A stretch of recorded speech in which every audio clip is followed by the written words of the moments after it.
Shalom, salam damai. Kita lanjutkan dengan Kisah Para Rasul bab 8 dengan judul perikop Filipus di Samaria. Mereka yang tersebar itu menjelajah seluruh negeri itu sambil memberitakan Injil. Dan Filipus pergi ke suatu kota di Samaria dan memberitakan Mesias kepada orang-orang di situ. Ketika orang banyak itu mendengar pemberitaan Filipus dan melihat tanda-tanda yang diadakannya, mereka semua dengan bulat hati menerima apa yang diberitakannya itu. Sebab dari banyak orang yang kerasukan roh jahat, keluarlah roh-roh itu sambil berseru dengan suara keras, dan banyak juga orang lumpuh dan orang timpang yang disembuhkan. Maka sangatlah besar sukacita dalam kota itu. Seorang yang bernama Simon telah sejak dahulu melakukan sihir di kota itu dan mentakjubkan rakyat Samaria, serta berlagak seolah-olah ia seorang yang sangat penting. Semua orang, besar kecil, mengikuti dia dan berkata, "Orang ini adalah kuasa Allah yang terkenal sebagai kuasa besar." Dan mereka mengikutinya karena sudah lama ia mentakjubkan mereka oleh perbuatan sihirnya. Tetapi sekarang mereka percaya kepada Filipus yang memberitakan Injil tentang kerajaan Allah dan tentang nama Yesus Kristus. Dan mereka memberi diri mereka dibaptis, baik laki-laki maupun perempuan.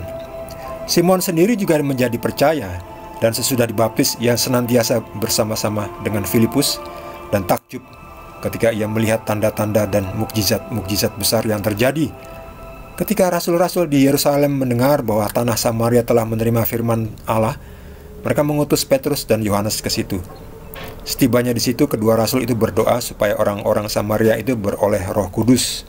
Sebab Roh Kudus belum turun di atas seorang pun di antara mereka, karena mereka hanya dibaptis dalam nama Tuhan Yesus. Kemudian keduanya menumpangkan tangan di atas mereka, lalu mereka menerima Roh Kudus. Ketika Simon melihat bahwa pemberian Roh Kudus terjadi oleh karena rasul-rasul itu menumpangkan tangannya, ia menawarkan uang kepada mereka, serta berkata, "Berikanlah juga kepadaku kuasa itu, supaya jika aku menumpangkan tanganku di atas seseorang, ia boleh menerima Roh Kudus." Tetapi Petrus berkata kepadanya, "Binasalah kiranya uangmu itu bersama dengan engkau, karena engkau menyangka bahwa engkau dapat membeli karunia Allah dengan uang. Tidak ada bagian atau hakmu dalam perkara ini, sebab hatimu tidak lurus di hadapan Allah. Jadi bertobatlah dari kejahatanmu ini, dan berdoalah kepada Tuhan, supaya ia mengampuni niat hatimu ini. Sebab kulihat bahwa hatimu telah seperti empedu yang pahit dan terjerat dalam kejahatan." Jawab Simon, "Hendaklah kamu berdoa untuk aku kepada Tuhan, supaya kepadaku jangan kiranya terjadi segala apa yang telah kamu katakan itu." Setelah keduanya bersaksi dan memberitakan firman Tuhan, kembalilah mereka ke Yerusalem, dan dalam perjalanannya itu mereka memberitakan Injil dalam banyak kampung di Samaria. Demikianlah sabda Tuhan.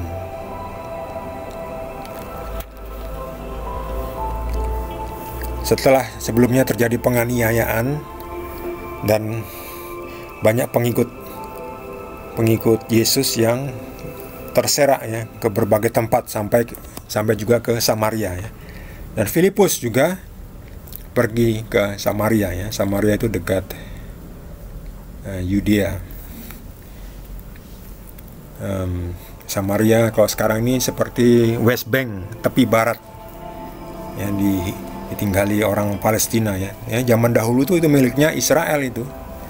Sekarang nih Israel sudah berbaik hati untuk memberi West Bank atau Samaria ke orang-orang Palestina ya. Bukankah sudah baik hati ya Israel itu? Nah, ini dulu waktu itu 2000 tahun lalu Filipus pergi ke Samaria dan memberitakan Yesus Sang Mesias pada orang-orang di situ. Dan mereka juga menerima dengan bulat hati apa yang diberitakan oleh Filipus, percaya kepada Yesus. Tentu karena Filipus juga memperlihatkan tanda-tanda ya, mukjizat ya. Sebab Roh Kudus beserta Filipus, dan banyak orang yang disembuhkan. Orang yang lumpuh, orang yang timpang, orang yang kerasukan roh jahat ya, orang yang kesurupan, semuanya disembuhkan. Roh-roh jahat itu keluar ya. Maka takjub ya, sampai Simon ya, ada orang yang bernama Simon yang adalah tukang sihir ini. Dia ini orangnya sok ya, berlagak seolah-olah ia orang yang penting. Dia lebih kepada seperti tukang sulap ya. Lihat ini tampang yang gayanya seperti ini ya. Tapi Simon ini mencobai Filipus ya. Dia mencoba seperti menyantet ya, tapi tidak kena Filipus. Malah yang kena ada orang lain yang kesurupan jatuh ya. Lalu Filipus menolong orang yang jatuh kesurupan itu karena disantet oleh Simon ini, tukang sihir ini. Lalu yang kesurupan itu sembuh. Dan Simon melihat itu takjub, dan dia akhirnya mengaku kalah dan menerima Tuhan Yesus. Tetapi ketika Petrus dan Yohanes datang ke situ ya, untuk memberikan Roh Kudus dengan cara menumpangkan tangan dan mereka menerima Roh Kudus, Simon melihat itu, loh enak sekali ya, dengan menumpangkan tangan bisa memberi Roh Kudus karena menumpangkan tangan. Lalu Simon mencoba membeli anugerah Tuhan dengan menawarkan uang kepada Petrus dan Yohanes yang menumpangkan tangan kepada orang-orang di situ ya. Dimarahi oleh Petrus. Binasalah kiranya uangmu itu bersama dengan engkau, karena engkau menyangka bahwa engkau dapat membeli karunia Tuhan dengan uang. Tidak ada bagianmu dalam perkara ini, sebab hatimu tidak lurus di hadapan Tuhan. Ditegur sekeras oleh Petrus. Bertobatlah dari kejahatanmu ini. Berdoalah supaya Tuhan mengampuni niat hatimu ini ya. Niat yang jahat ya. Simon langsung sadar ya, dan takut ya. Baik, saya takut, saya bertobat ya. Lalu kata Simon, "Hendaklah kamu berdoa untuk aku kepada Tuhan, supaya kepada aku jangan kiranya terjadi segala apa yang telah kamu katakan itu ya."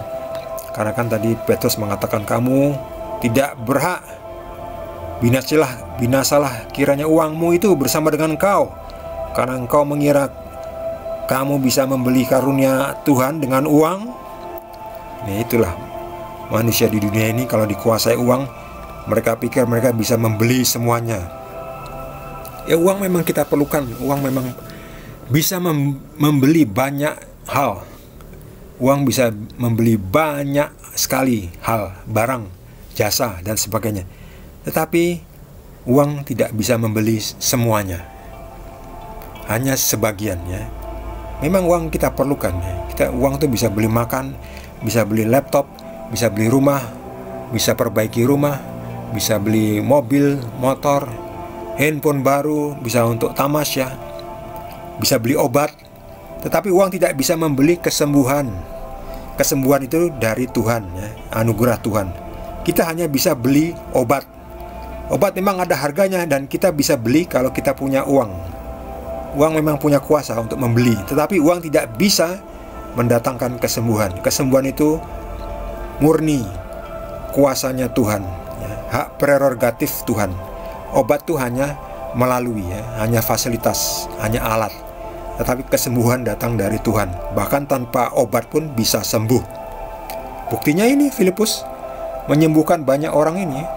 Lihat nih, banyak orang lumpuh dan orang timpang disembuhkan tanpa obat.